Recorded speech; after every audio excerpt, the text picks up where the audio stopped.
প্রকৃতির অপরূপ সৌন্দর্যে ভরা সাতক্ষীরার মাছখোলা বিল। বিলটি আমাকে গভীরভাবে মুগ্ধ করেছে। চারিদিকে বিস্তীর্ণ জলভূমি, সবুজ ঘাস আর খোলা আকাশ মিলিয়ে এক শান্ত ও স্নিগ্ধ পরিবেশ তৈরি হয়েছে। আমি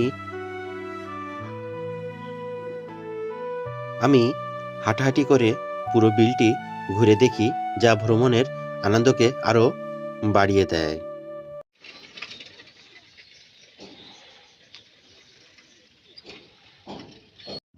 সো গাইস, দেখতে কিন্তু পেলেন অলরেডি আমার এই পাশে কিভাবে কিন্তু চারা লাগাচ্ছে তা অলরেডি কিন্তু দেখতে পেলেন। সো এখন শীতকালের প্রায় শেষের মুহূর্ত এবং এই মুহূর্তে কিন্তু সামনে ধানের So দেখেন গাইস কত সুন্দর কিন্তু পুঁইশাক। ওয়াও, একদম টাটকা পুঁইশাক। সো গাইস, অনেক দূর পথ চলে আসছি, বহুত পথ, এবং অলরেডি প্রচুর পরিমাণে কষ্ট হচ্ছে আমার।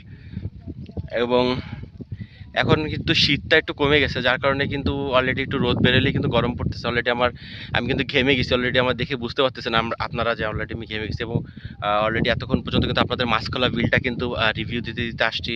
এবং মাছখোলা বিলে দেখেন অলরেডি অন্য যেসব জায়গায় ম্যাক্সিমাম কিন্তু গ্রামের শেপগুলো কিন্তু প্রায় একই রকম। হয়তো দেখলে মনে হয় যে না, মনে হয় একই জায়গা, বাট একই জায়গা না। এক একটা জায়গায় এক এক রকম, ঠিক আছে। সেটা কিন্তু অলরেডি আজকে ভিতরে ঢুকেই আপনাদেরকে প্রমাণ করে দিয়েছি।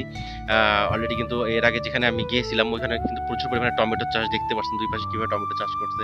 ওইখানে কিন্তু সম্পূর্ণ আলাদা মাছখোলা বিলটা, কিন্তু এখানে দেখলেন যে বেগুনের চারা লাগানো, বেগুন গাছ, তারপর আরও বিভিন্ন ধরনের শাকসবজি কিন্তু এখানে লাগানো। আমি এর আগেও কিন্তু বেগুন গাছ কিন্তু আমি দেখি নাই, ফার্স্ট আমি দেখছি। এবং অলরেডি এখানে দেখতেই পাচ্ছেন অলরেডি আমি যে গাছের ছায়ায় কিন্তু অলরেডি বসে আছি, কিছুক্ষণ অলরেডি এখানে কিন্তু বসে থাকবো এবং অলরেডি আপনাদের সাথে একটু কথা বলবো, গল্প করতেছি অলরেডি বসে বসে। সো গাইস, অলরেডি অনেক ভালো লাগে অলরেডি যখন আহ, এই গ্রামের বিভিন্ন স্থানে কিন্তু ভ্রমণ করতে যাই। সো এই কষ্টের ভিতর দিয়ে কিন্তু অনেক শান্তি। এবং দেখুন গ্রামের মানুষেরা কত কষ্ট করতেছে, কত কষ্ট করে তারা তাদের জীবিকা নির্বাহ করতেছে দেখেন।